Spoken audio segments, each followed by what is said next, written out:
Good morning, everybody. It's Nurse Eunice with Florida Training Academy, and today we're going to cover the Prometric Nurse Aide Sample Test. And so, Prometric is an agency that does the CNA, the Certified Nursing Assistant Examination, in multiple states. And so, whenever you go to the Prometric testing site, you be administered the clinical or the hands-on portion of the CNA test. In addition, you'll also have to complete the written portion of the CNA test. And while they call it written, it's actually conducted on a computer. You have to answer for most states 60 multiple choice questions within 90 minutes. And so we're going to get started in about 5 seconds. Welcome, everybody.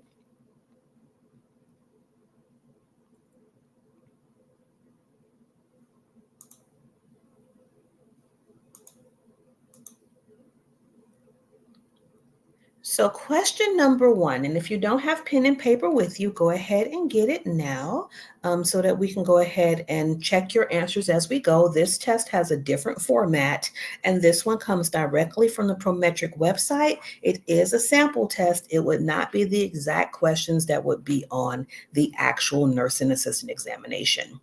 So, number one, a resident often carries a doll with her, treating it like her baby. One day, my screen went small. One day she is wandering around crying that she can't find her baby.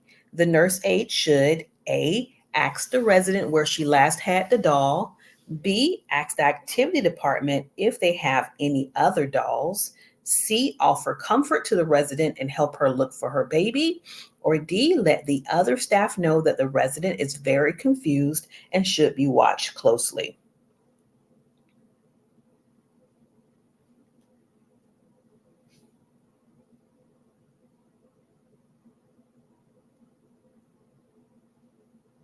And I'm having a hard time monitoring the chat due to the size of the text. So just bear with me while I also try to pull up the exam on my phone. All right, so good morning, everybody. Corel says C. Anyone else with an answer this morning?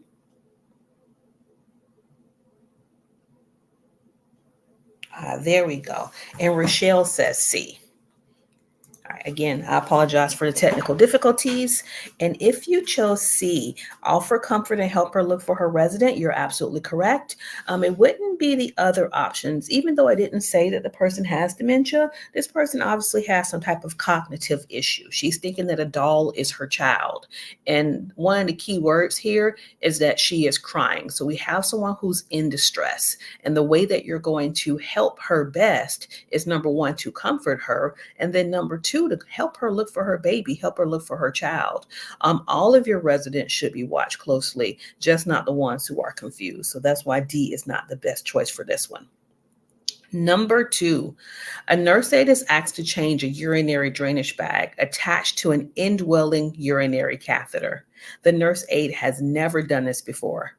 The best response by the nurse aide is to A, change the indwelling catheter at the same time, B, ask another nurse aide to change the urinary drainage bag, C, change the bag asking for help only if the nurse aide has problems, or D, ask a nurse to watch the nurse aide change the bag since it is the first time.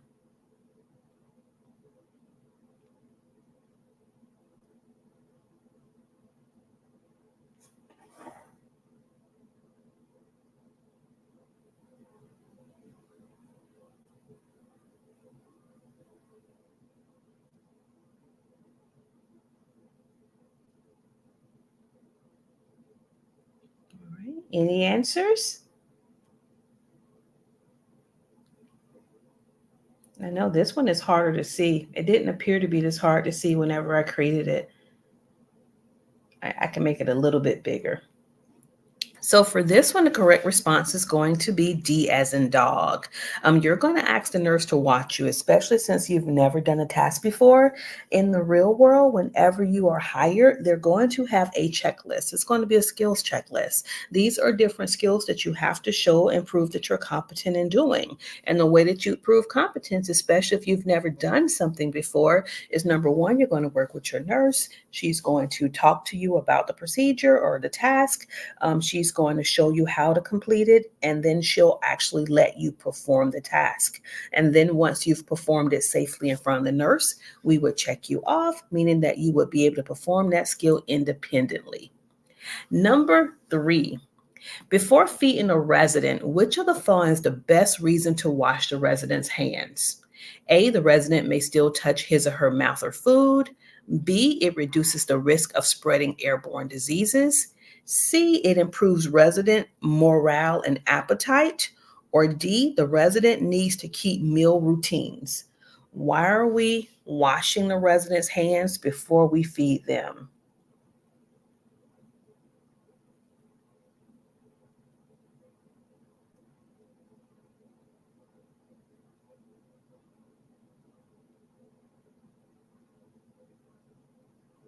All right, I see a lot of A's.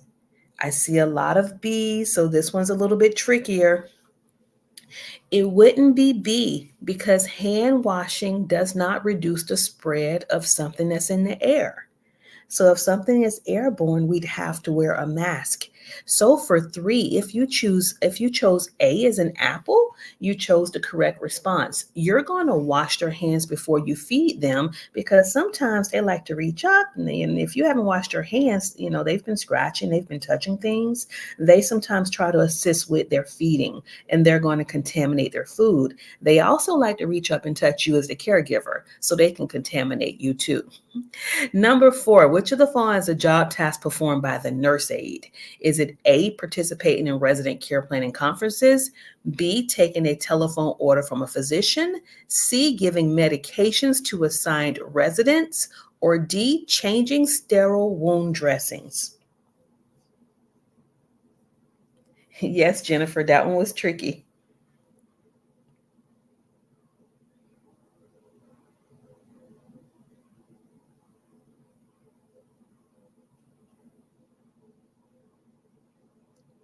I see a lot of correct answers coming through. Great job, team. So the correct response is A, participating in a resident care planning conference.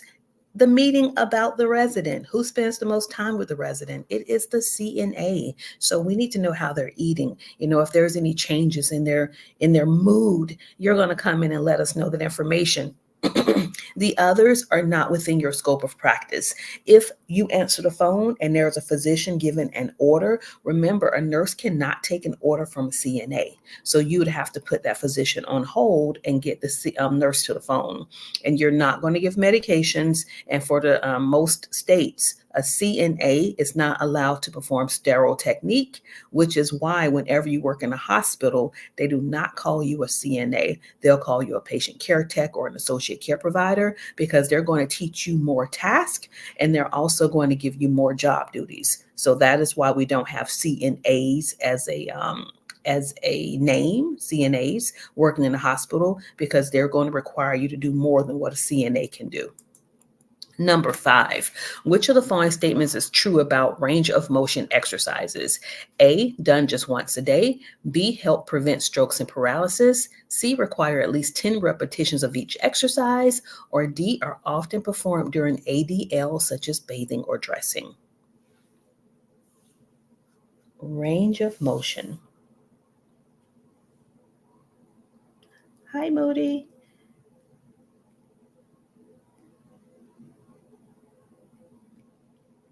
I see C's, I see D's.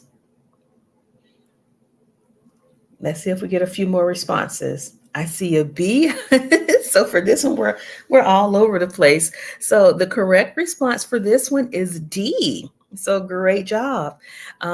Range of motion is often performed during activities of daily living.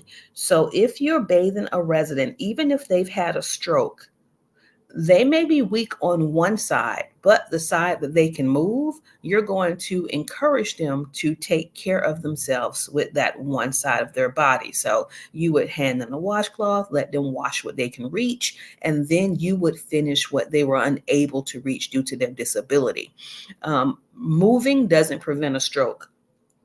Sometimes a person can have a stroke because their heart rhythm is abnormal. So you moving their arm is not going to prevent a stroke. And it wouldn't be C, provide at least 10 repetitions because it's usually to the person's tolerance. So maybe they can work up to 10, but you're not going to require 10, especially if you're just working with this person for the first time.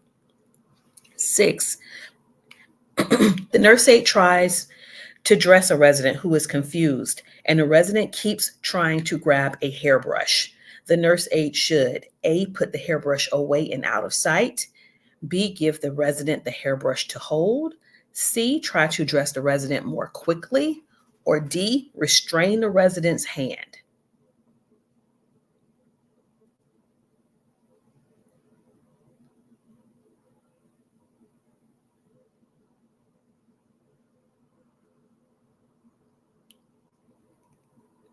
Yes, I'm over here smiling. Everyone has the right answer. It is going to be B. You're going to give the resident the hairbrush to hold. Don't get tricked. Just because someone is confused, it doesn't mean that they're combative. And so a lot of people want to take the hairbrush away because they feel that this confused person is going to hit them with the hairbrush. It never said that she was going to harm you. Right now, the hairbrush is a distraction. So while she's holding a hairbrush, you dress the hand that is free. Excuse me. And then once you've finished dressing that one arm, that one side, you can then have her switch hands and hold the hairbrush with the opposite extremity. Number 7, a resident who is lying in bed suddenly becomes short of breath. After calling for help, the nurse aide's next action should be to A, ask the resident to take deep breaths, B, take the resident's vital signs, C, raise the head of the bed, or D, elevate the resident's feet.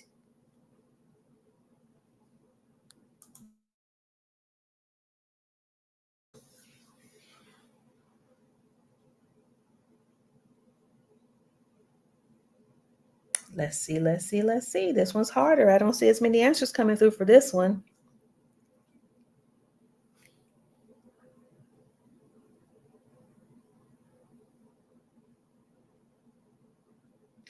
If you chose, waiting for 2 more responses.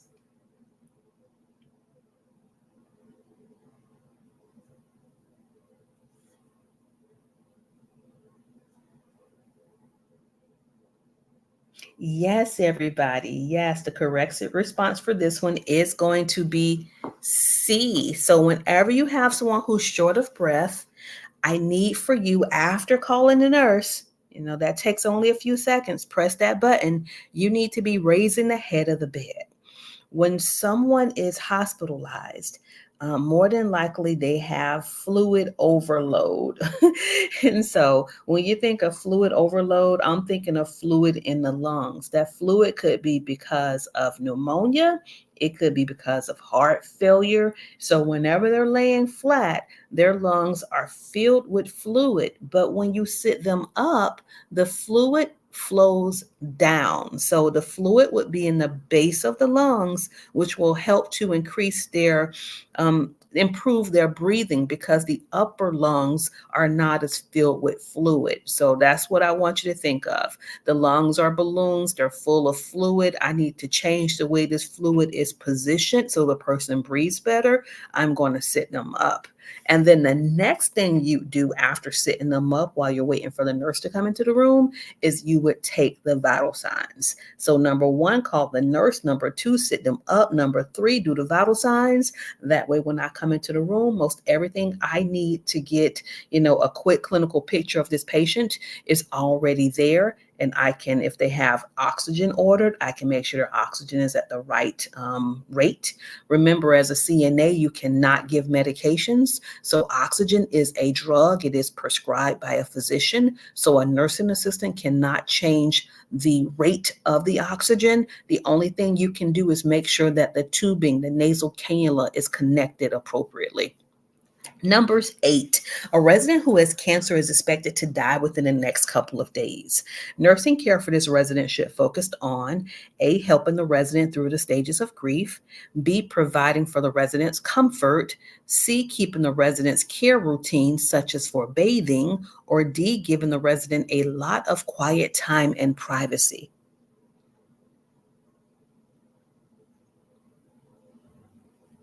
Great job, everybody. So it is B, providing for the residents' comfort. Usually, when someone is at the end of life, the agency that is consulted is hospice. And if you've never considered working with hospice before, it's actually a wonderful place to work. You don't have the hustle and bustle of a hospital. It's not fast paced. You get to actually be with somebody and their family during the time of need and provide that peace, love, and support. What we usually go into nursing for, you get to do that on a much more personal level. So when someone is in stage, our goal, our focus is just to keep them comfortable. We're not doing all the heroics that we would do, such as if it was a patient in a hospital setting. Number 9, while giving a bed bath, the nurse aide hears the alarm from a door suddenly go off. The nurse aide should A, wait a few minutes to see if the alarm stops. B, report the alarm to the charge nurse immediately. C, make the resident be and bathe safe and go check the door right away. D, stop the bed bath and go check on the location of all assigned residents.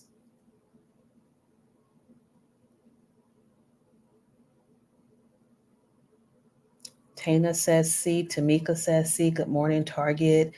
Corral says C. So we have a lot of C's, and you all are absolutely correct. When we say make the resident be and bathe safe, you put the rail up, you lower the bed because I'm sure you have it up at a working height. You give the resident the call bell. You make the resident safe. They have a way to call you. You pull that sheet up on them really fast. If you can throw the gown on them, that's bonus. But I need you to do all this in like 30, 45 seconds. So it's pretty much rail up, bed down, call bell, put the blanket on. And now I need you to go to that door. Because if we have a door suddenly go off and you're in a Alzheimer's or a dementia unit, more than likely that means that one of your patients is going out of a door they shouldn't be exiting out of. And so for this question, that is the best response. C. 10, gloves should be worn for which of the following procedures? Is it A, emptying a urinary drainage bag, B, brushing a resident's hair, C, ambulating a resident, or D, feeding a resident?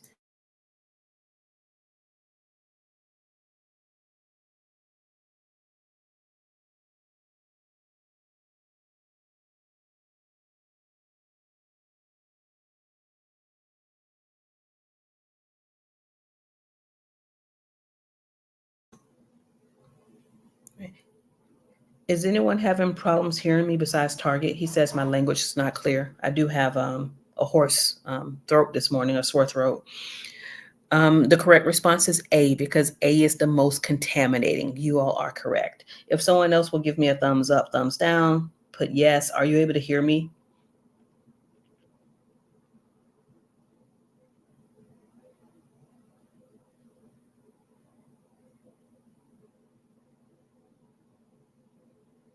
Thank you so much, Karen. Number 11, when walking a resident, a gait or transfer belt is often A, worn around the nurse aide's waist for back support, B, used to keep the resident positioned properly in the wheelchair, C, used to help stand the resident and then removed before walking, or D, put around the resident's waist to provide a way to hold on to the resident.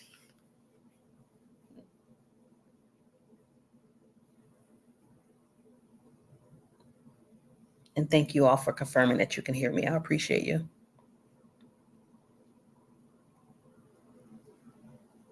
I'm so proud of you. Yes, it is D. No one got tricked and chose C. So yes, whenever you're using an assistive device such as a cane, a walker, and or a gait belt, you keep that device on during the entire ambulation or transfer process. So it wouldn't be C. You wouldn't use it to stand them up and then remove it. You wouldn't have Mrs. Jenkins stand up with her walker and then as soon as she's standing, take it away. So the same is for the gait belt. Remember when you're applying the gait or the transfer belt, it should be snug enough to where only two fingers could fit into the belt. And you're going to make sure you grasp it. All of your fingers should be inside of the belt when you're lifting that patient and walking them. If you have any fingers sticking out of the belt, that means that patient could slip through your fingers and actually go to the floor. So you are supporting them. You're holding them at their core when you're walking them while using your transfer belts.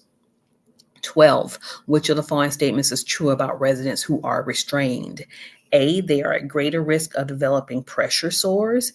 B, they are at lower risk of developing pneumonia. C, their posture and alignment are improved. Or D, they are not at risk for falling. Which is true about those who are restrained?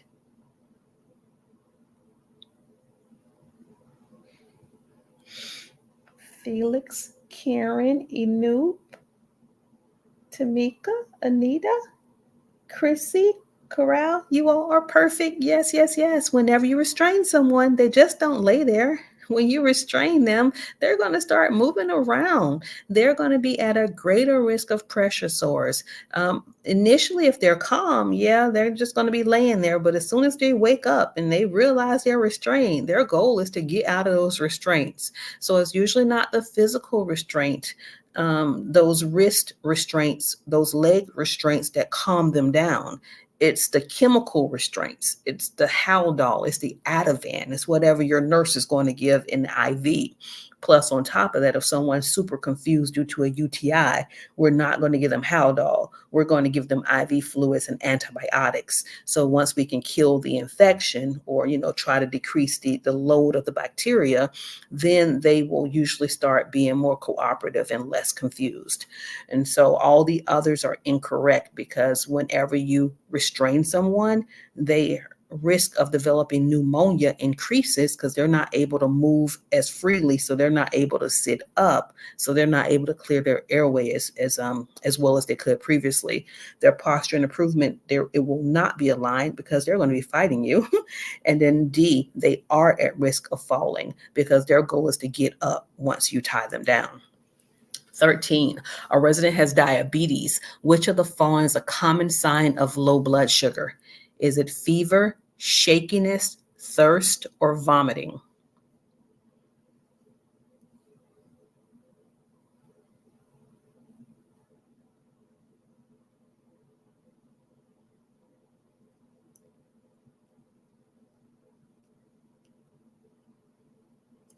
Everybody has the correct response. So it is shakiness. Whenever someone's sugars begin to get low, they can become confused. Shaky, we call it diaphoretic when they start sweating, and they can become very lethargic or hard to arouse. Whenever the sugars are extremely low, they may become unresponsive. Next to C, thirst, that's usually one of the signs that a person's blood sugars are high.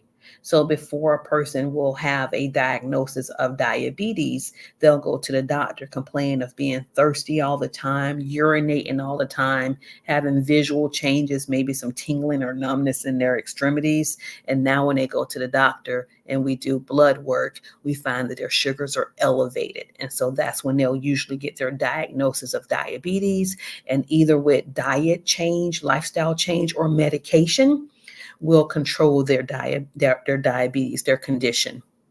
14, when providing foot care to a resident, it is important for the nurse aide to remove calluses and corns, A. B, check the feet for skin breakdown. C, keep the water cool to prevent burns. Or D, apply lotion, including between the toes.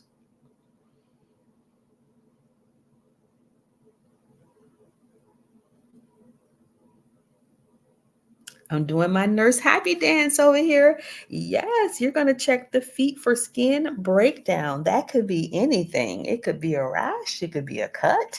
You don't want to proceed with the care if the skin is not intact. And you don't use cool water to prevent a burn. The way that you prevent a burn is by having the patient check the water temperature with their hands and with their feet, because you're providing foot care, before you actually perform the skill. The reason why you always want to have a person check the water temperature with their hands, even if you're providing foot care, is because if they have diabetes or a circulatory issue, they won't be able to feel how hot that water is with their feet until it's too late and damage may have occurred. Number 15. When feeding a resident, frequent coughing can be a sign the resident is A, choking, B, getting full, C, needs to drink more fluids, or D, having difficulty swallowing.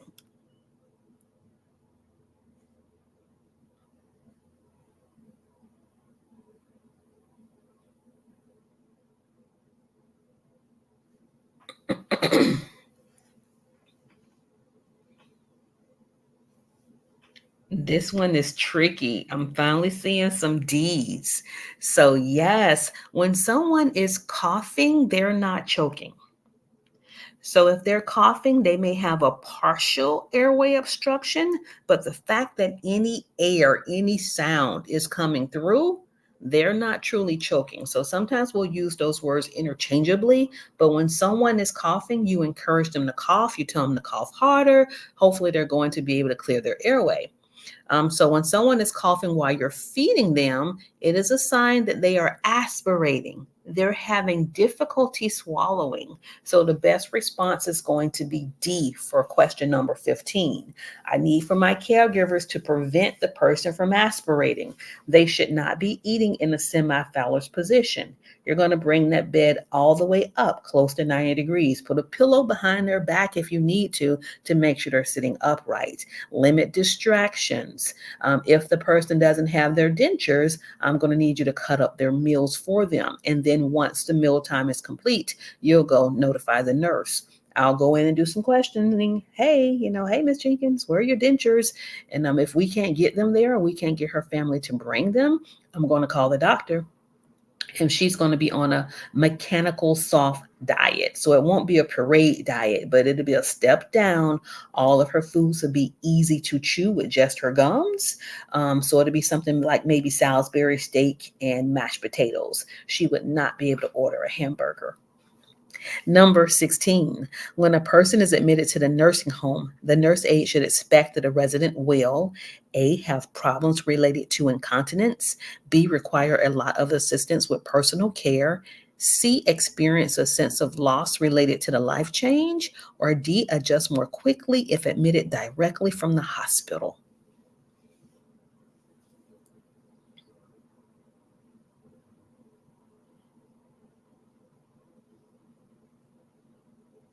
Oh, we're half and half between B and C. It's a lot of B's and a lot of C's.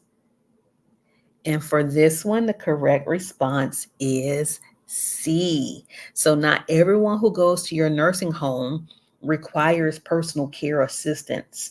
Some go to nursing homes because it's more of a social, it's like, hey, I have nurses here, I have my friends here. So, not all nursing homes are what we would see on TV. There are some really nice nursing homes. Others, maybe they can't administer their insulin because they are a diabetic, and because they can't manage their disease, not because they can't give themselves a bath, they would end up in a nursing home.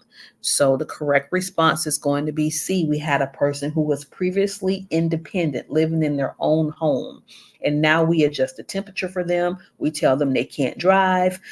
We give them food that they may not like, because it's what's required for their diet. So they are going to usually have a sense of loss. They can become depressed. And so you, as the caregiver, you're going to be that person that helps them, welcome them into the facility and just checks on them and smiles, because how you treat them is going to determine whether or not they actually flourish in a nursing home or deteriorate.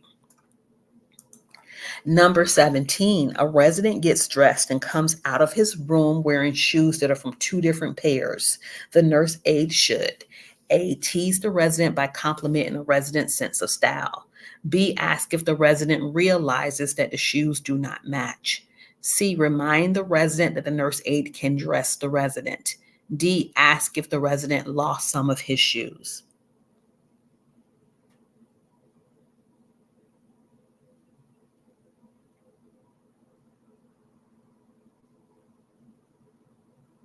Great job, Tamika Corral, Chrissy, Glam. Yes, great job.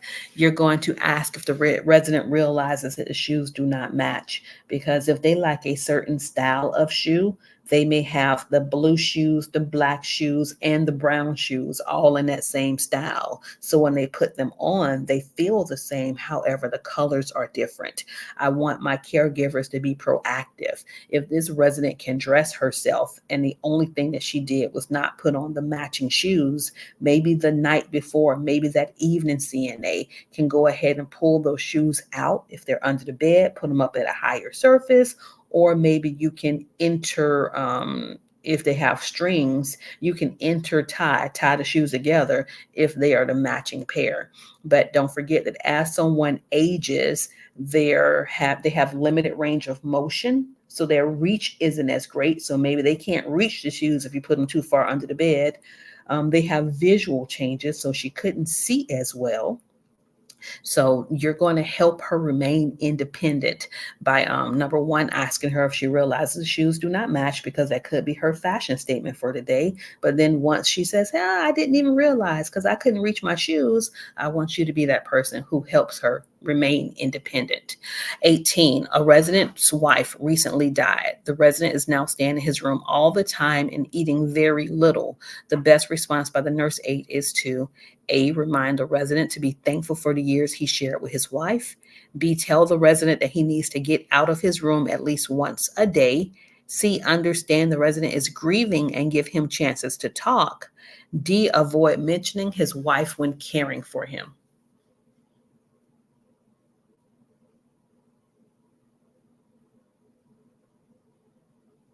Yes, yes, yes. It is C. So active communication means that you listen and you give your residents an opportunity to talk.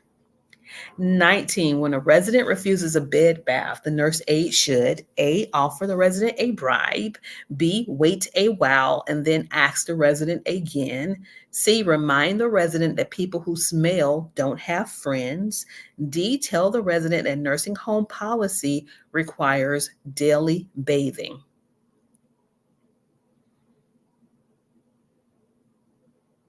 And don't choose D. These residents don't care about policies. They know the policies and they're going to recite them to you. So yes, you're going to do B. You're going to wait a while and then ask the resident again. And next to that one, I would also put notify your nurse and document, because if you don't notify the nurse, when we're giving them a bath, it's not because maybe they've if they're incontinent or that they smell. We're giving them a bath so we can do a thorough skin assessment. We need to see the skin. We need to see the back. We need to see the feet. And this person is like, hey, you can't bathe me. Go and let your nurse know, and then document that you notified the nurse the patient refused the bath, and then put what time you're going to reattempt the bath. We'll reattempt after 2 p.m.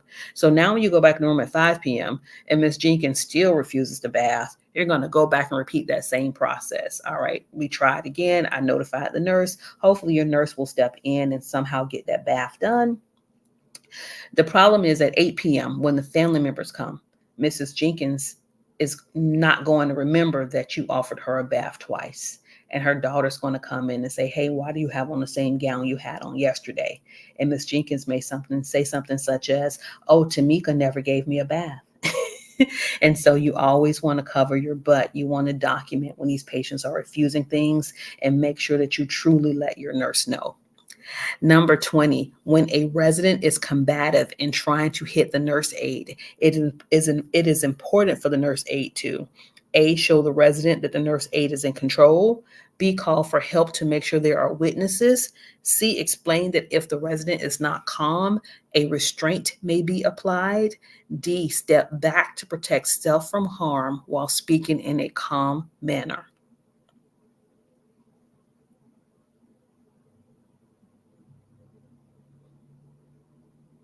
You all are awesome. It is D. You do not want to warn someone that you're going to tie them down because you're warning a person who's about to beat you up.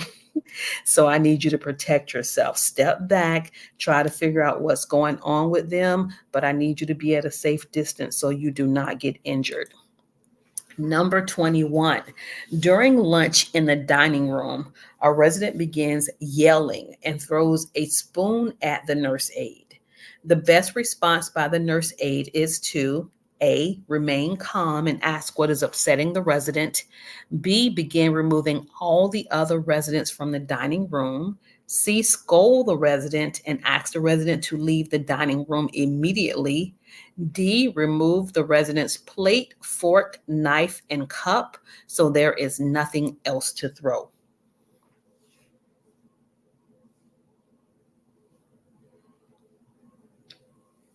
I can't get over how awesome you all are.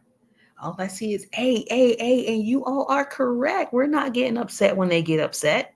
Gonna find out what's going on with them. Try to calm them down. Do not do D.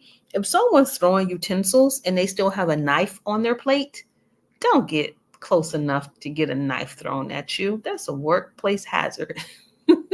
22. Which of the following questions asked to the resident is most likely to encourage conversation? A, are you feeling tired today? Excuse me. B, do you want to wear this outfit? C, what are your favorite foods? Or D, is this water warm enough?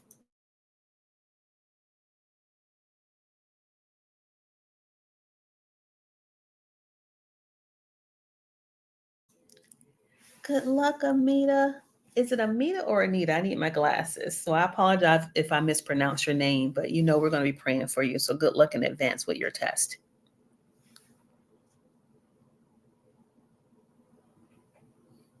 All right, everybody. The correct response for 22 is going to be C. So C is an open-ended question.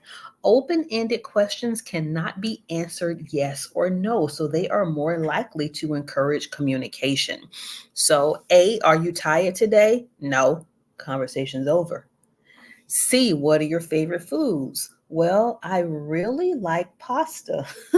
And so you want to ask your patients open ended questions, especially if you're trying to learn more about them or to get them to communicate more. Number 23, when trying to communicate with a resident who speaks a different language than the nurse aide should A, use pictures and gestures, B, face the resident and speak softly when talking, C, repeat words often if the resident does not understand, D, assume when the resident nods his or her head that the message is understood.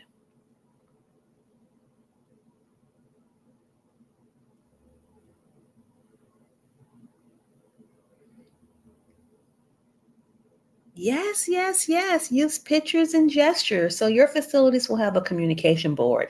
It is a piece of paper that's laminated, and it may have a picture of a toilet, a picture of a cup, the smiley, the crying faces, so that Baker Wong scale. And so even though your patient may be from another country and speak a different language, a toilet in their country should look like a toilet in our country. So if you have them point to what they need, it will help to address their needs, even though there is a language barrier.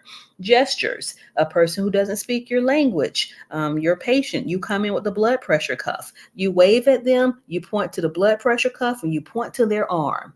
9 times out of 10, the next time you come in with that blood pressure cuff, because you use the gesture, they're actually going to lift their arm and give it to you because now they understand what the device is and the reason that you need their arm.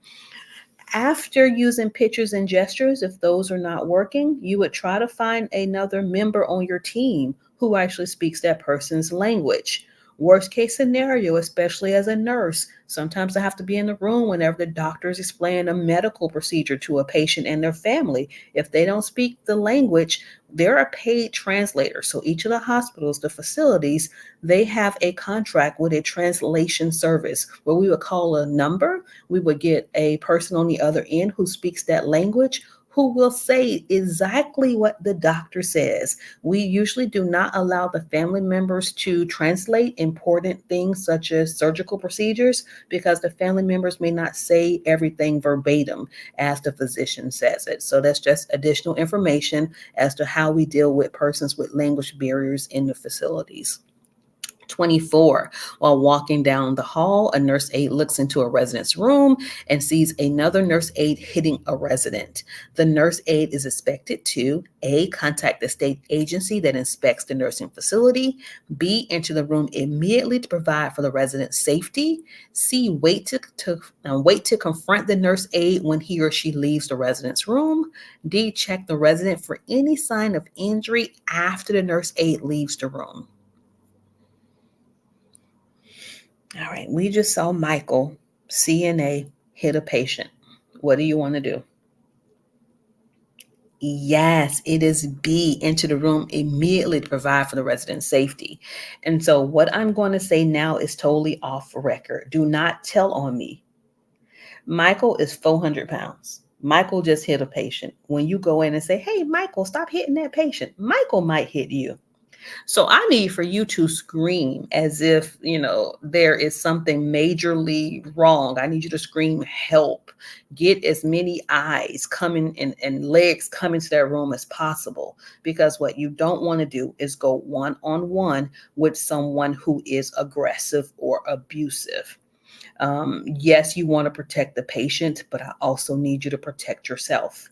If you just go in there and you don't alert anyone to the activities that are happening, now the patient's abused and you're also being abused and no one is aware. So for the test, the best response is B. You're going to enter that room immediately. In the real world, I need you to make it home also. So I need you to alert the others on your team that there's an emergency in room so we can come in right behind you. It takes less force when we all handle somebody who's aggressive versus if we try to handle an aggressive person one-on-one. Number 25, before touching a resident who is crying to offer comfort, the nurse aide should consider A, the resident's recent vital signs, B, the resident's cultural background, C, whether the resident has been sad recently, or D, whether the resident has family that visits routinely. So one of the key words is touching. What do we need to be concerned about before we touch a person? Yes, their cultural background, because in some cultures, men, if they're not from their religion, should not be touching that woman. I like to take cultural out of it and consider background, period, because some patients are racist. They don't want people from a certain color touching them. Some men, believe it or not, are sexist. So it doesn't matter what you say as a woman, because in their culture, women are not seen to be as valuable as men. It doesn't matter what you say. They are not going to trust you. They're going to be like, hey, just get a man in the room. So whenever you're touching someone, consider their background. And what you want to do first is ask, is it okay if I touch you? If the person says no, as a CNA, you can go and get the nurse. And then I will try to resolve that concern. Question 26. When a resident is expressing anger, the nurse aide should A, correct the resident's misperceptions, B, ask the resident to speak in a kinder tone, C, listen closely to the resident's concerns, D, remind the resident that everyone gets angry.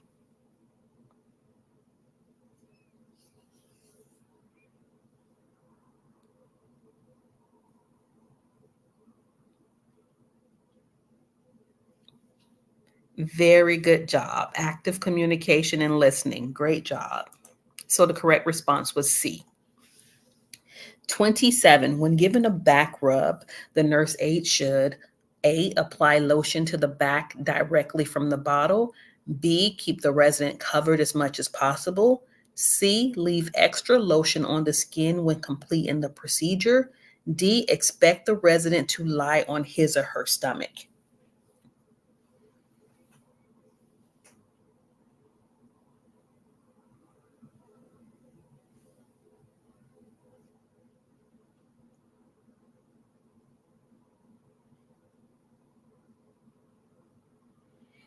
Everyone is choosing B, which is correct. You want to keep them covered as much as possible. You're going to provide that privacy. Don't forget that when you are bathing someone or giving them a back rub, the rest of your body could still be cold. So you're not going to totally expose them. You're only going to expose the area you're working on. For the state of Florida exam, you would never want to leave excess lotion. You always want to remove the lotion whenever you're applying lotion. And we never apply lotion directly from a bottle. We always warm it in our gloved hands or our hands first before we put it onto a resident. And we cannot expect someone to lay on their stomach. We're just talking about people who have breathing problems. So they usually lay on their side. They're in a lateral position. They don't lay on their stomach for a back rub. 28. A nurse aide finds a resident licking the refrigerator at the nurse's station at 5 a.m. The resident, who is confused, explains that he needs breakfast before he leaves for work. The best response by the nurse aide is to A, help the resident back to his room and into bed. B, ask the resident about his job and if he is hungry. C, tell him that residents are not allowed in a nursing station. D, remind him that he is retired from his job and in a nursing home.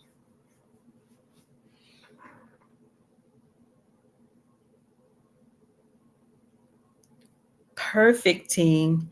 5 a.m. Usually they, provide dinner at 5 p.m. So there is a high chance, a high probability that this person who is confused is still hungry.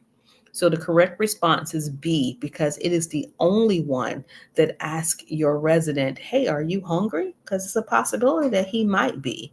And sometimes when someone is confused or they have dementia at a certain level, we can try to reorient them, but it's not going to be helpful. They're going to become more agitated. So you're not playing into his delusion. You're just asking, hey, Mr. Lucas, tell me about your job. And are you hungry? Do you want me to get you some cereal? And as long as he has a order that will allow him to eat that day, you can feed him before the trays come in most of your facilities. They usually have a pantry and a refrigerator with extra items. 29. Which of the following is true about caring for a resident who wears a hearing aid? A, apply hairspray after the hearing aid is in place. B, remove the hearing aid before showering. C, clean the ear mold and battery case with water daily, drying completely. And D, replace batteries weekly.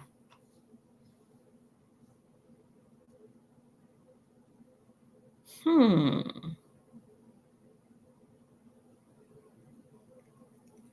Yes. So we know that electronic devices shouldn't be wet. So these hearing aids are super expensive. You're going to do B. You're going to make sure that the hearing aid is removed before the patient showers. I want you to think about the cup that we put the dentures in, the denture cup. Whenever your patient is admitted into the facility, usually it's the nursing assistant who does like the personal items. They go through and do like a complete detailed checklist or log of all the items that the patient brought with them. So if a patient has their hearing aids, you would need two separate cups. You would need a cup for the denture. You're going to label it denture and then put their patient sticker on top of it. You're going to get one for the hearing aids. You're going to do the same, with the exception if they have two hearing aids, you need to clearly label that container. So when I look in it, if I don't see two hearing aids in there, I'm checking his ear, I'm checking his bed. Because if we lose those items, we as the facility are responsible for replacing them. So always check those trays, check your residents' gowns, because they sometimes will put their hearing aid in the pocket of their gown and now it's washed and destroyed. So if you have a person with a hearing aid, make sure that you help them take care of their aids. 30. Residents with Parkinson's disease often require assistance with walking because they A, become confused and forget how to take steps without help, B, have poor attention skills and do not notice safety problems, C, have visual problems that require special glasses, or D, have a shuffling walk and tremors.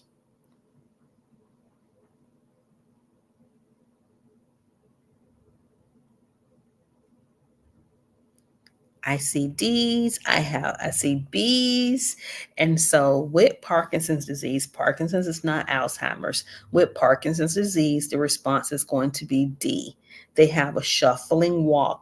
Their feet really don't lift off the floor until their medications start to kick in. They take a medicine every day for the rest of their life that's going to help them loosen up and help with their movement. And then their hands, their arms, sometimes they have the shakes or the tremors. Again, this person isn't confused. They just need more time to speak and to also perform whatever task you're asking of them. 31, a resident who is inactive is at risk of constipation. In addition to increased activity and exercise, which of the following actions helps to prevent constipation? Is it A, adequate fluid intake, B, regular meal times, C, high protein diet, or D, low fiber diet?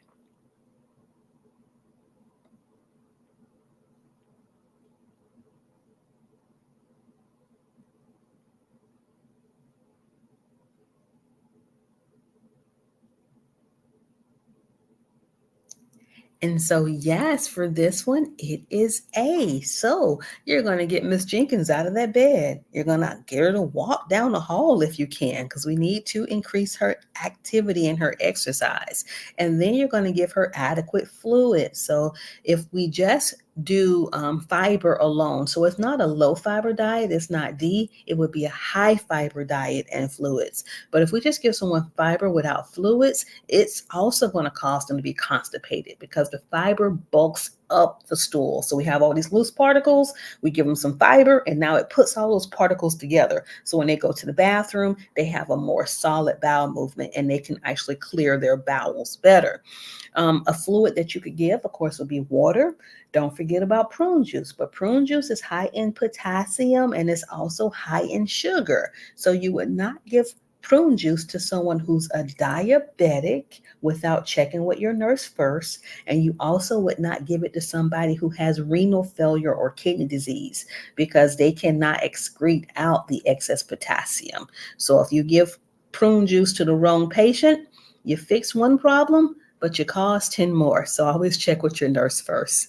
32, a resident has an indwelling urinary catheter. While making rounds, the nurse aide notices that there is no urine in the drainage bag. The nurse aide should first A, ask the resident to try urinating, B, offer the resident fluid to drink, C, check for kinks in the tubing, or D, obtain a new urinary drainage bag.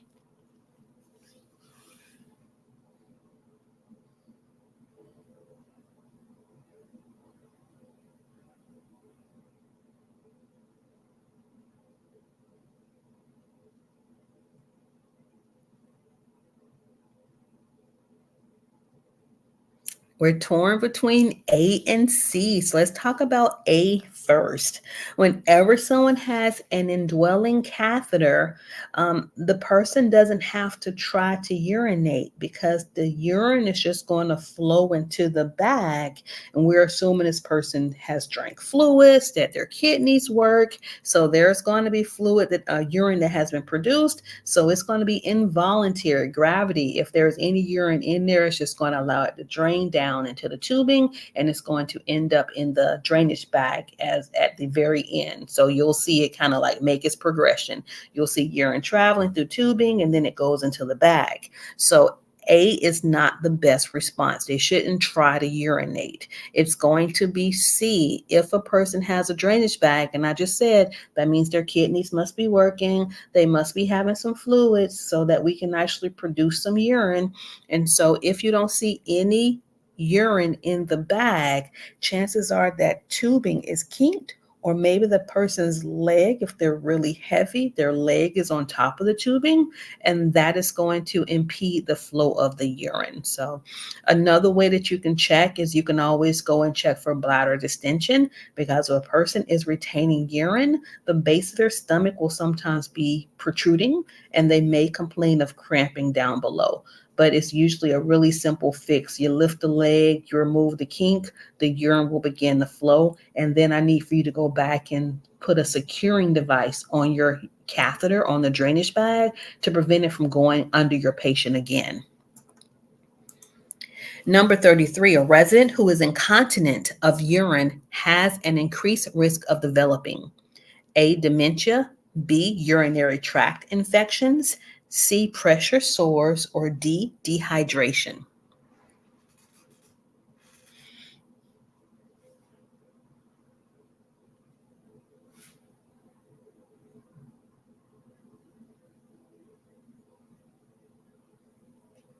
Let's see what we have.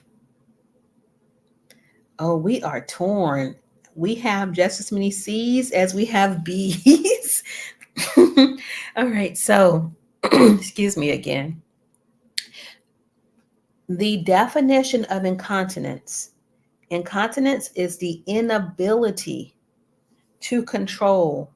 It could be urine or it could be their fecal matter. So we could have somebody who has fecal incontinence, but they can also have urinary incontinence. So if I can't control my urine, that means I am wet. So I want to rephrase this question. A resident who is wet with urine, their skin is wet, you all, they have an increased risk of developing C, pressure sores. So you don't get a UTI from sitting in your own urine. You get a UTI from sitting in your urine that is mixed with fecal matter. You get a UTI from wiping improperly. So B is not the best response, because if someone is urinating, or for lack of a better term, peeing on themselves, their skin is wet, it's going to lead to breakdown. Usually it starts off with a diaper rash, but if we keep them moist, it's going to eventually lead to a pressure sore, so increasing skin breakdown. 34, when cleansing the genital area during perineal care, the nurse aide should A, cleanse the penis with a circular motion starting from the base and moving towards the tip. B, replace the foreskin when pushed back to cleanse an uncircumcised penis. C, cleanse the rectal area first before cleansing the genital area. D, use the same area on the washcloth for each washing and rinsing stroke for a female resident. I need you to picture all of those different options, and which one do you think is the cleanest for your patient? We don't want to contaminate them.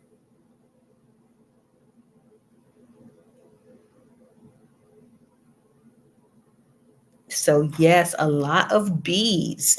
So B is the correct response. Whenever someone has that excess skin because they are uncircumcised, you have to pull that skin down in order to reveal the meatus.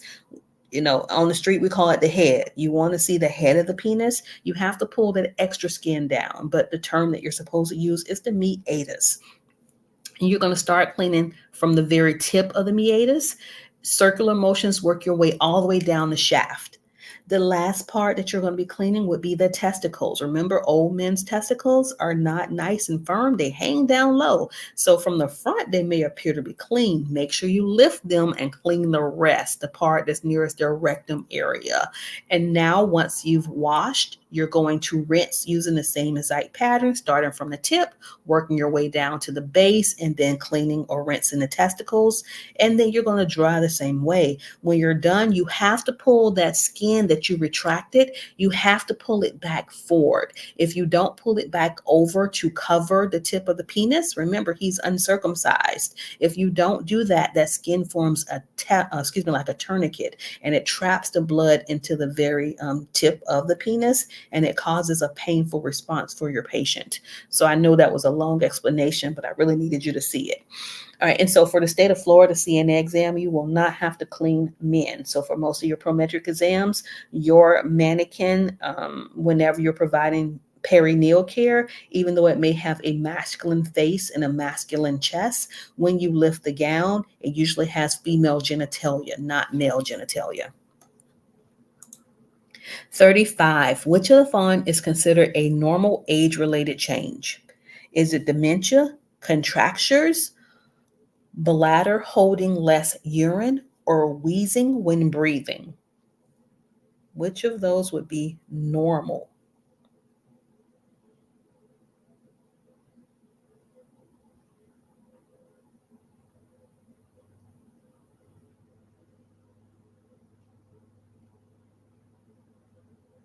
I know they tricked you. The media tricks you. Dementia is not normal. Dementia is all the way at the very end of aging. You shouldn't get dementia till you're like in your, late stages. Let's say 70s, 80s. Some people get it early onset dementia, but dementia is not normal. What is normal is your bladder getting weak because your bladder is a muscle. And as you age, your muscles get weaker. So the correct response for this one is going to be C. So great job. The bladder will begin to hold less urine because your pelvic muscles are weak and your bladder is also weaker. So when those patients are calling and saying they need to go to the bathroom, if you're not doing anything important, hustle, get down there quickly. Otherwise, they may have an episode of incontinence. They don't want to be wetting themselves. And of course, you don't want to be cleaning it up.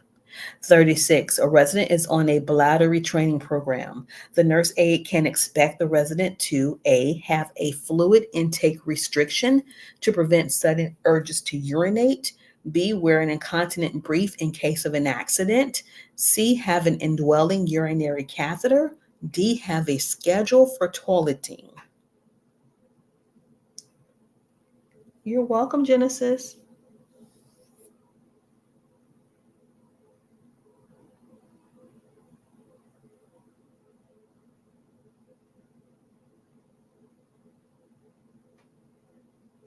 So Shamika says D, Karen says D.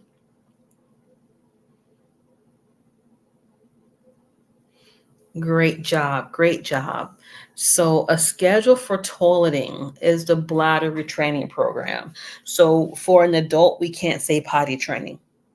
For an adult, it is bladder retraining. And the way that we retrain their bladder is by taking them to the bathroom on a schedule routinely. So if you have to reposition a patient every 2 hours when you go in that room, you're going to say, hey, Miss Jenkins, do you want to use the bathroom? Miss Jenkins, do you want the bedpan? So getting them on a schedule will help to decrease their chances of being incontinent. 37. A resident who has stress incontinence. A, will have an indwelling urinary catheter. B, should wear an incontinent brief at night. C, may leak urine when laughing or coughing. D, needs toileting every 1 to 2 hours throughout the day.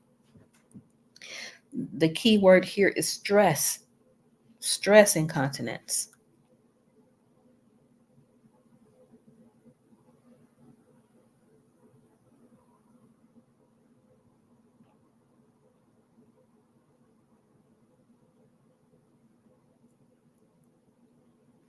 I see Tamika's response. I see Shamika. I see Martha. I see Karen. So, everyone, for this one, the correct response is going to be C. So, the stressor is the internal pressure. So, if someone is pregnant and the baby weight is sitting on top of their bladder, when they laugh, cough, sneeze, they do anything. They chuckle like how I just did. Urine can seep out. The stress is that extra weight on top of the bladder. For older women, especially if they've had multiple kids, their pelvic floor is weak. And so for them, the same stressor. So now you have a weak pelvic floor, and now you laugh or you sneeze, and urine can escape. So that would be stress incontinence, which is different than regular incontinence. 38. The doctor has told the resident that his cancer is growing and that he is dying. When the resident tells the nurse aide that there is a mistake, the nurse aide should A, understand that denial is a normal reaction, B, remind the resident the doctor would not lie, C, suggest the resident ask for more tests, D, ask if the resident is afraid of dying.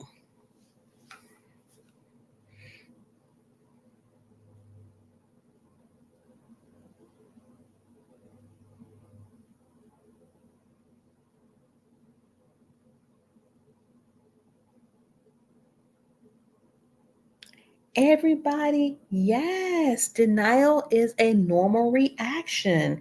And so when you think about the stages of grieving, the stages of, when someone either lost a spouse, it could be due to a divorce. It's like the same exact process. Initially, it's going to be denial.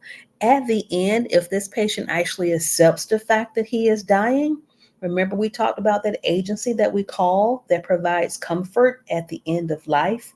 Usually that's how you'll know that a person has made it through all of their stages of grief, because we will consult hospice and they will actually accept a hospice placement. And hospice can be done in-house, it can be done in facility, it can also be done in a hospital. So hospice isn't a location, it's a philosophy. We provide care to those who are dying, and we focus on them having a better quality of life towards the end of their, terminal condition. So great job for everyone choosing A for number 38. 39, think of how you tie your shoes. A slip knot is used when securing a restraint so that A, restraint cannot be removed by the resident. B, the restraint can be removed quickly when needed. C, body alignment is maintained while wearing the restraint. D, it can be easily observed whether the restraint is applied correctly. So why do we use a slip knot, like the little bow tie? Yes, it has to be easy release. It is going to be B. We're not going to, do the strange tie that no one can release, because if there's an emergency, we have to get that patient, number one, out of those restraints, and two, out of that, dangerous environment. Maybe there's a fire in the room.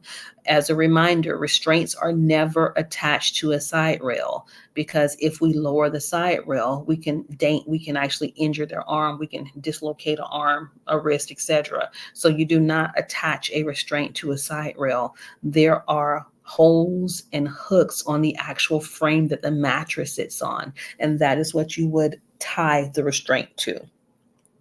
40. When using personal protective equipment, PPE, the nurse aide correctly follows standard precautions when wearing A, double gloves when providing perineal care to a resident.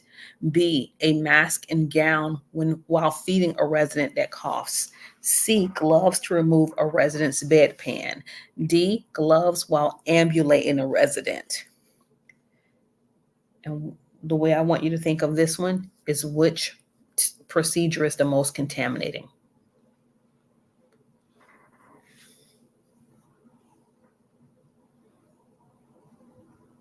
So yes, double gloving is never a standard. The CDC does not promote double gloving. So if that's ever an option on your test, you're never going to choose one that says that you're going to double glove. For this one, C is the correct response.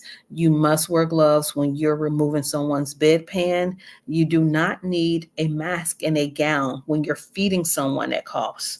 If a person is coughing while you're feeding them, they're most likely aspirating. It's not that they have an infectious disease. So you want to change their position, making sure they're sitting up properly and making sure the diet actually matches their dentation. As I mentioned before, if they don't have teeth, they should either have their food cut up, or you want to get your nurse to switch that diet over to a mechanical soft diet. 41. To help prevent resident falls, the nurse aide should A, always raise side rails when any resident is in his or her bed. B, leave residents' bed at the lowest level when care is complete. C, encourage residents to wear larger sized, loose fitting clothing. D, remind residents who use call lights that they need to wait patiently for staff.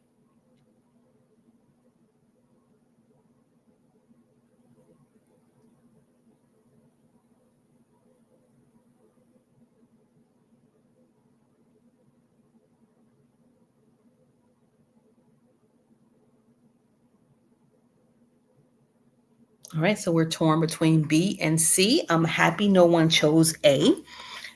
If a answer option has the word always or never, more than likely that is not the option because healthcare is always individualized and we do not take a always or never approach to healthcare. So it's not A. It would not be C because wearing large size clothing, especially if it's touching the floor, could actually cause a fall hazard.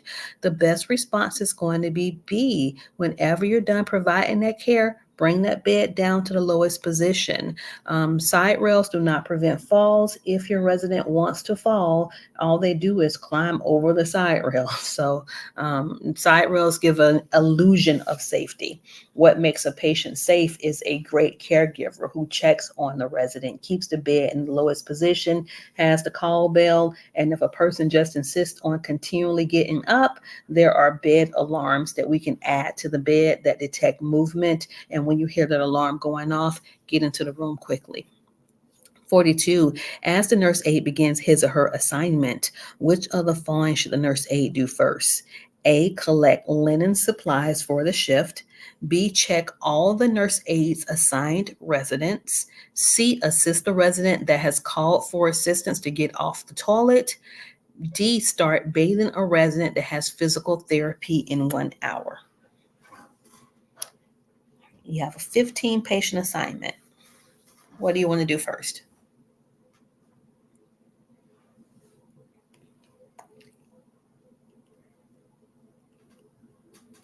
And so you all, I see a lot of B's. And for you all, most of you, this is going to be the first time you answer the question incorrectly today.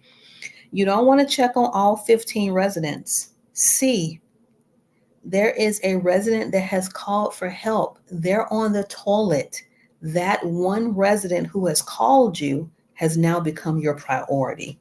So the correct response is going to be C. So great job. 43, which of the following would affect a nurse aide status on the state's nurse aide registry and cause the nurse aide to become ineligible to work in a nursing home? A, having been terminated from another facility for repeated tardiness. B, missing a mandatory infection control in-service training program. C, failing to show for work without calling to report the absence. Or D, having a finding for resident neglect. Why will we report you to the state? It must be something really bad.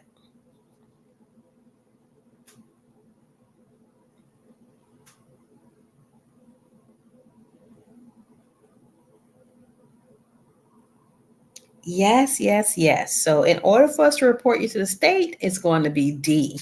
Anything else could be managed in house. We may fire you, you go to another facility. No one's going to report you to the state unless you neglected. You left a patient wet, they developed a bed sore. You never checked on a resident. You went on a prolonged break and you were the only CNA on duty. So you left your job duties and you left your patients unattended. That would be a reason that we report you to the state. Everything else could be handled in facility. 44, to help prevent the spread of germs between patients, the nurse aide should A, wear gloves when touching residents. B, hold supplies and linens away from their uniforms. C, wash hands for at least 2 minutes after each resident contact. D, warn residents that holding hands spread germs.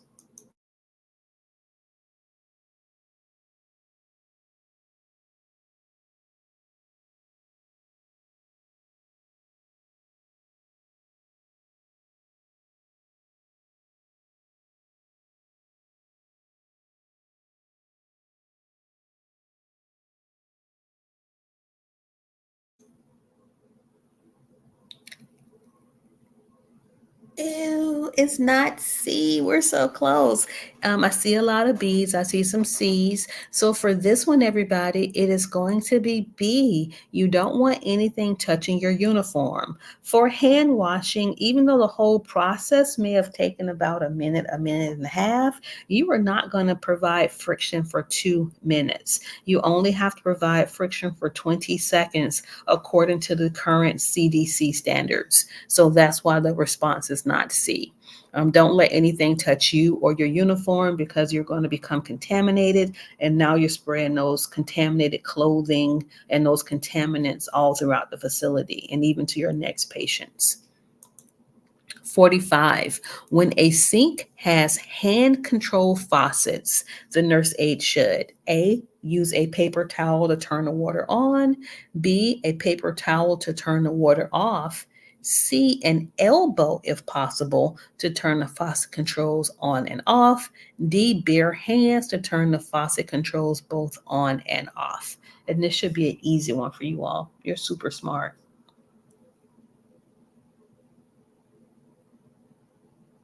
Yep, I wouldn't expect anything less. Everyone is choosing the same response, and that response is B. So 46. Technically, dirty hands can touch a dirty sink. However, once your hands are clean, you don't want to contaminate them by touching the faucet. Therefore, you're going to choose B. You're going to use a paper towel to turn the water off once your hands have been cleaned so you can minimize the chances of spreading the sink contaminants to your patient. 46. When moving a resident up in bed who is able to move with assistance, so this person can help you, the nurse aide should A, position self with knees straight and bent at the waist. B, use a gate or transfer belt to assist with the repositioning. C, pull the resident up onto one side of the draw sheet at a time. Pull the resident up holding onto one side of the draw sheet at a time. And then D, bend the resident's knees and ask the resident to push with his or her feet. This person can help you. Let them help you. Save your back. What are you going to do?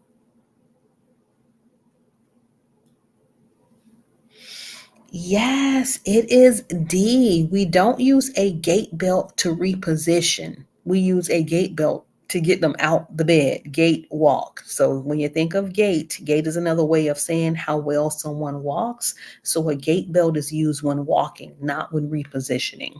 So if you chose D, you are correct. Make sure the head of the bed is flat or as flat as a person can tolerate. And you're going to say, Mr. Lucas, I need you to bend your knees, hold on to these upper rails. I need you to shift your weight to the top, bend your knees and push towards the top of the bed. And when you do that, if this person has the musculature, if they have, if they can do so, they should be able to shift themselves up to the top of the bed without you doing so and risking injury to your back or waiting for another caregiver to come. Because we know if you're short-staffed, it can be a few minutes before you get help. 47, and you know I'm going to miss you all. Most of you all have been here for this whole hour, so I appreciate you all so much. We have 50 questions total. 47, the resident's weight is obtained routinely as a way to check the resident's A, growth and development, B, adjustment to the facility, C, nutrition and health, D, activity level.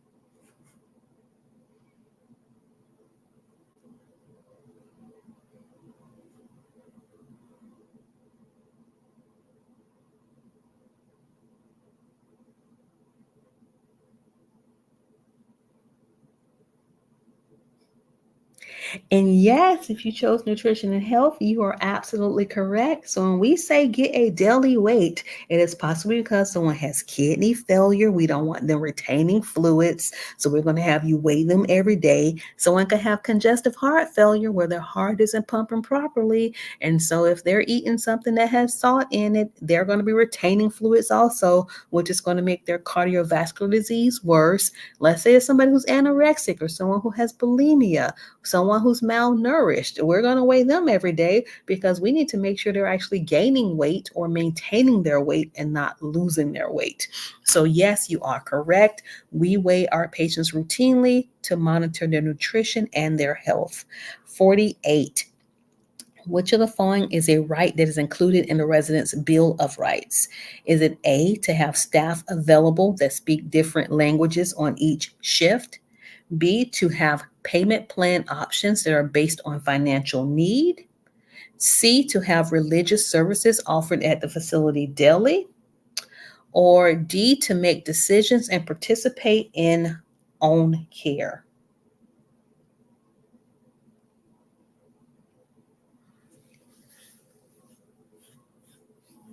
Which is a part of the resident's Bill of Rights?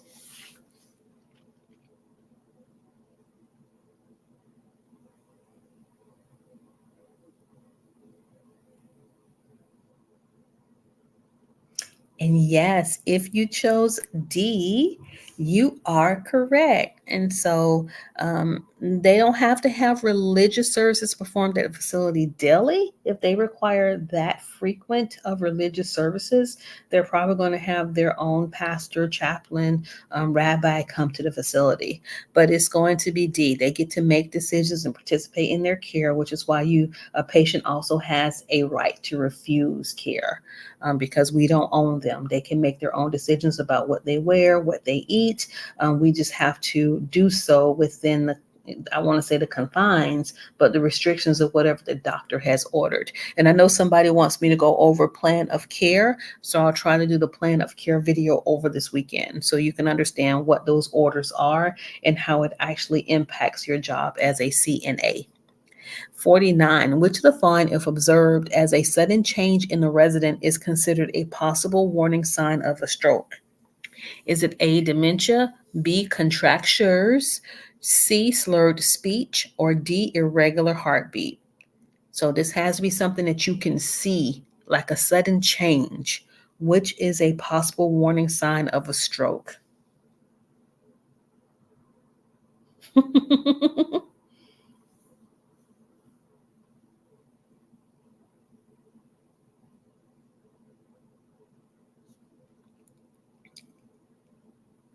Yes, Karen. Yes, Rochelle. Yes, Shamika. It is C. And so, if you recall from my previous videos, whenever you're thinking a resident or a patient is having a stroke, I want you to think FAST, FAST. You want to look at their face, that's the F. And if the face is asymmetrical, which means like part of it is drooping down, or they could be drooling out of one side of their mouth, that would be a sign of a stroke. A, asks them to raise their arms, and if only one arm raises, the other part of their body is like weaker than one side, that would be a sign of a stroke. S, asks their name, and if their speech is garbled, that can be a sign of a stroke. And then T, they have any of those symptoms, it's time to call for help. If you're in the hospital, you press that code button. If you're outside of a hospital, you're going to call 911. So think fast anytime a person has stroke symptoms. 50, considering the resident's activity, which of the following sets of vital signs should be reported to the charge nurse immediately? And notice nothing is labeled, so you have to know what your vital signs ranges are without labels. Resting, 98.6, 98.32. After eating, 97, 64, and 20. After walking exercise, 98.2, 98, and 28. While watching TV, 98.8, 72, and 14. Yep, nothing's labeled. This is what your piece of paper is going to look like during your shift. You're not going to be labeling your vital signs. Everything has a range. So that first column with the 98 points are temperatures. None of these are blood pressures because a blood pressure looks like a fraction, 120/80. So that means those last two columns must be pulse and respiration. So which would you be reporting to the nurse and why? So Karen says A. Tamika says A. I'm blessed by the best says A. But I need to know why it's A. What is the reason?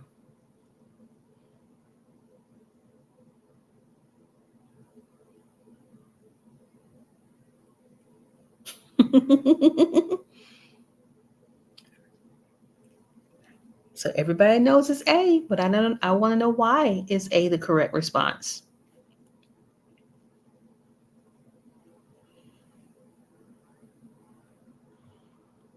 Right, if I don't have a comment in 8 seconds, I'll go ahead and tell you the reason that A is the response that you notify the nurse of right away.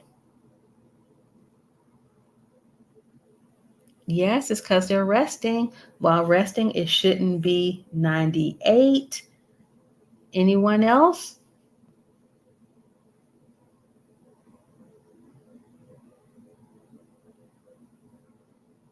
All right, Tamika, you're close. So for this one, you all, yes, we know it's A. 98.6 is a normal temperature, so we're not notifying the nurse of the temperature.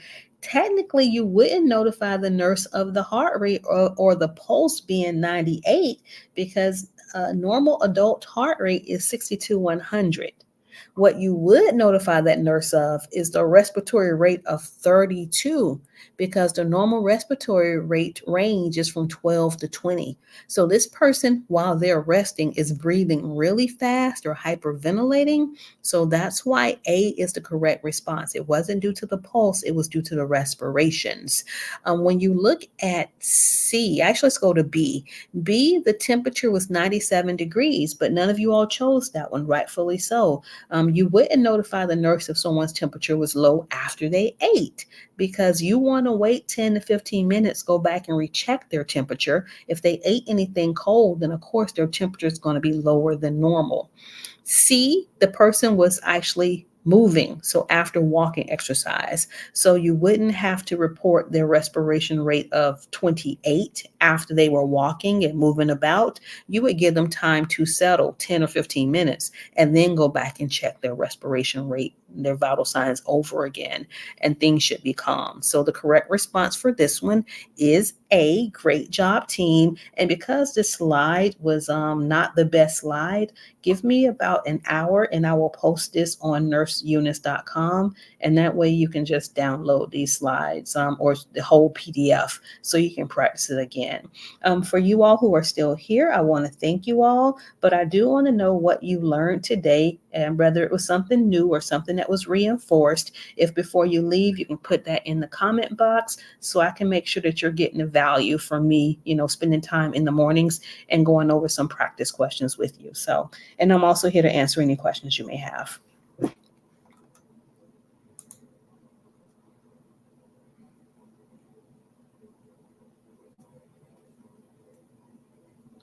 All right, I'm in the chat. What do we have?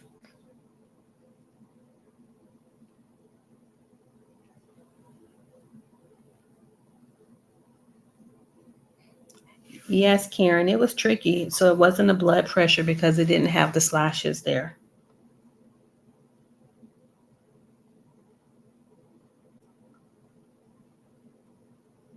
So the last question, it's not, none of those were blood pressures because I'm going to put in the chat, a blood pressure looks like a fraction. So they did not label any of the vital signs. They just gave you numbers. And so none of those were blood pressures. The first column with the points would be the temperatures. The second column would be the pulse and or the heart rate. And the last column would be the respiration rate. So if you were going to label it, it would be TPR, temperature, pulse, respirations. And so the reason that A is the one that you would notify the nurse of is because at rest, your patient should not be breathing 32 breaths per minute. So let me know if that better explains number 50.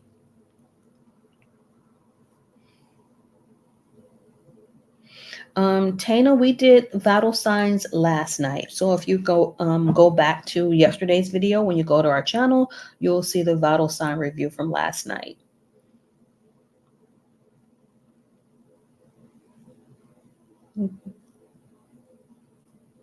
All right. I appreciate you, Karen. I appreciate all of you all. So, again, this is Nurse Eunice with Florida Training Academy, and I will try to come back on Thursday. So, you all have a great day and a wonderful rest of the week. Bye bye.